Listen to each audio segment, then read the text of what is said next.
Shalom, selamat pagi anak-anak kelas 6. Hari ini kita akan mulai pelajaran kita yaitu ilmu pengetahuan Alkitab ya. Nanti akan dilanjutkan video yang kedua yaitu karakter. Baik. Hari ini kita akan belajar tentang kabar baik untuk semuanya. Anak-anak bisa buka buku ataupun file yang Miss Fanny kirimkan, itu ada di halaman 90 ya. Halaman 90 silakan buka. Kabar baik untuk semua. Sebelum kita lanjutkan dulu untuk membahas sebuah tema kita, pembelajaran kita tentang kabar baik untuk semua. Ada sebuah lagu nih, Tuhan Cinta Semua Anak. Apakah anak-anak tahu lagu ini? Ya, ada yang tahu, ada yang enggak ya. Kita belajar sama-sama. Kita mau nyanyi dulu ya. 1, 2, 3.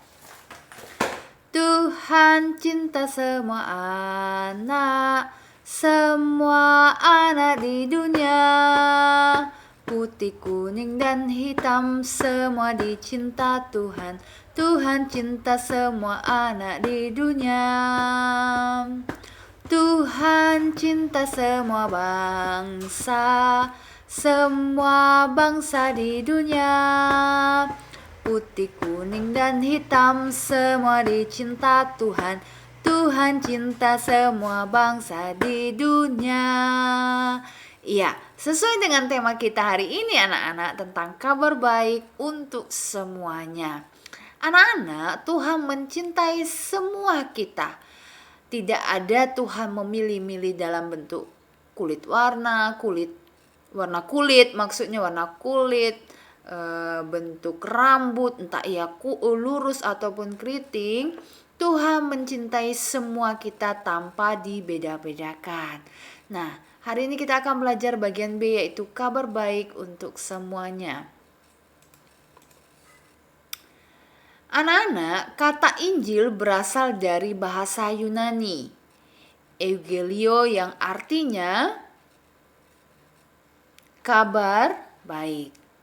Nah, anak-anak, bukan sekedar kabar baik biasa, melainkan kabar baik bahwa Tuhan memberikan keselamatan kepada semua orang. Jika dikatakan semua orang, artinya coba kita lihat dulu. Kalau dikatakan bahwa Tuhan mencintai semua orang, coba anak jawab, apakah yang di bawah ini termasukkah yang dikatakan atau yang disebut dengan semua orang? Teman di sebelah mejamu, apakah ia termasuk adalah orang yang dikasihi oleh Tuhan? Jawabannya adalah ya. Teman atau tetangga rumahmu? Ya, jawabannya. Orang tua temanmu? Ya. Kalau gurumu atau satpam di sekolahmu? Jawabannya adalah ya.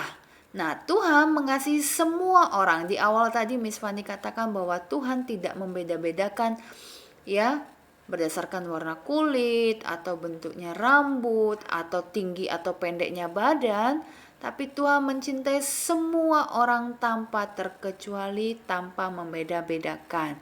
Itulah yang menjadi kabar baik bagi kita semua.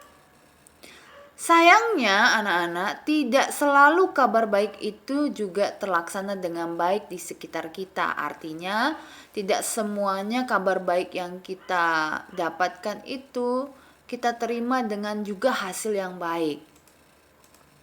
Nah, tidak jarang ada teman-teman kita yang menindas atau mengejek atau merendahkan teman yang lainnya.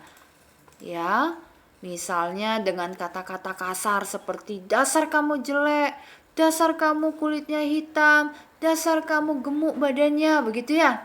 Badannya bulat dan segala macam. Nah, jadi walaupun kita menerima kabar baik yaitu Tuhan mengasihi semua kita umat manusia, tak jarang kabar baik itu tidak terlaksana dengan baik ataupun tidak kita terima dengan baik, yaitu kadangkala kita menerima hal-hal yang tidak baik atau pengalaman yang buruk. Contohnya tadi yang Miss Fanny jelaskan adalah tak jarang teman-teman kita bukannya mengasihi kita, memberikan kasih seperti yang Tuhan contohkan, melainkan ada banyak teman yang mengejek kita. Apakah anak-anak salah satunya? Oh tidak ya, Miss Fanny yakin bahwa semua anak-anak di sini adalah anak-anak yang menyebarkan kabar baik atau yang menyebarkan kasih ya. Yesus Allah yang mengasihi manusia. Tuhan anak-anak datang ke dunia untuk menyelamatkan manusia berdosa. Ya, kalau anak-anak bisa membaca di kisah Matius, di kitab Matius, maksudnya Miss Fanny, di situ dikisahkan di mana Tuhan Yesus lahir ke dunia ini. Ya, Tuhan Yesus lahir di kota Bethlehem. Ia lahir di kandang domba karena pada saat itu penginapan pada full semuanya, maksudnya penginapan semuanya penuh.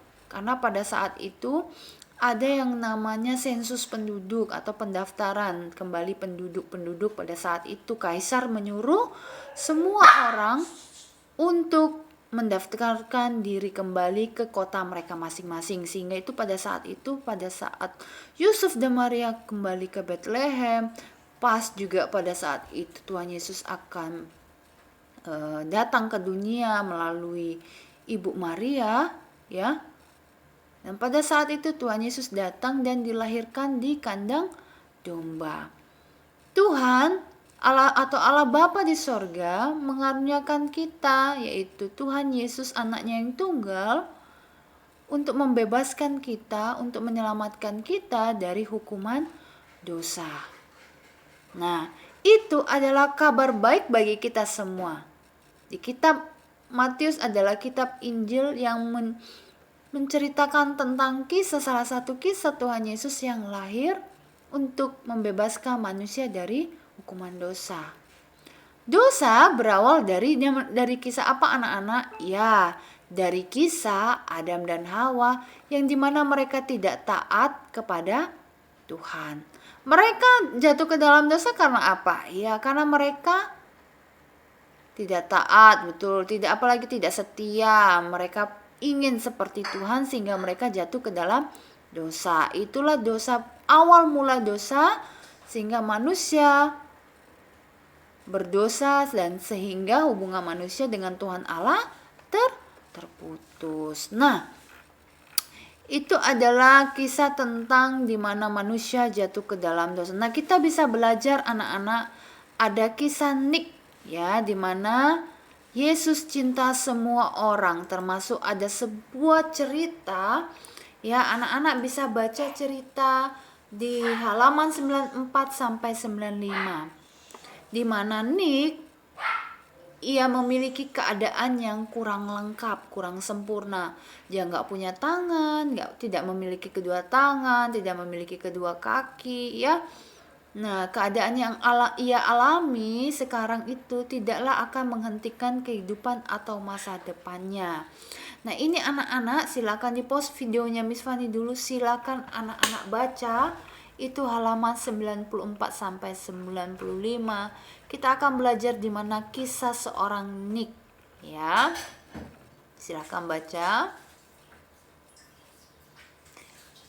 Ya, dari kisah ini anak-anak ya, anak-anak sudah baca ya di halaman 94, di mana ada seorang yang mengalami disabilitas ya, di mana sejak lahir ia tidak memiliki tangan yang sempurna, tidak memiliki kaki yang sempurna, tetapi ia percaya bahwa Tuhan tetap mengasihi ia ya.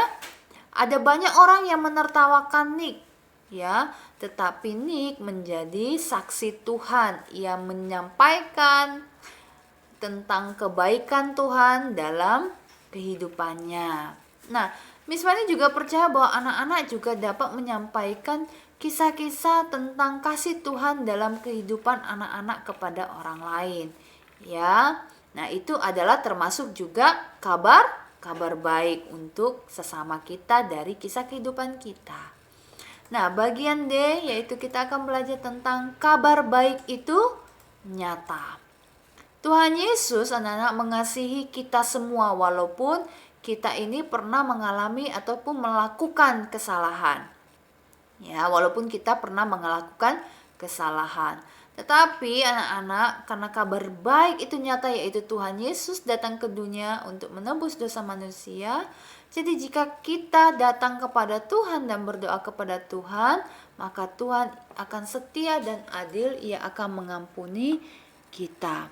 Nah, Tuhan Yesus datang ke dunia ini bukan sekedar hanya cerita biasa saja anak-anak yang mungkin seperti dongeng begitu ya, tidak. Tetapi Tuhan Yesus datang ke dunia menunjukkan kasih-Nya kepada kita, itu adalah kasih yang sangat nyata. Kenapa? Karena Tuhan Yesus, Allah Bapa di sorga, tidak ingin membiarkan kita mati binasa karena dosa-dosa kita. Nah, sekarang anak-anak, kita sudah menerima kabar baik dari Tuhan. Ya, maka sebarkanlah kabar baik ini bagi sesama kita. Kita katakan bahwa Tuhan Yesus baik dalam hidup kita, yaitu dengan datang ke dunia untuk membebaskan kita dari hukuman dosa, yaitu mati di kayu salib untuk menebus dosa-dosa semua umat manusia. Nah, demikian pembelajaran kita hari ini, yaitu mengenai kabar baik ya. Mengenai apa anak-anak? Ya, mengenai kisah kabar baik. Nah, tugas hari ini apa Miss Fani? Tugas hari ini adalah anak-anak silakan baca yang Miss Fani katakan tadi, kisah tentang seorang Nick disabilitas yang tetap mengasihi Tuhan dalam kondisi apapun. Demikian anak-anak pembelajaran kita pagi hari ini. Kiranya Tuhan memberkati. Kan kita lanjutkan pelajaran karakter.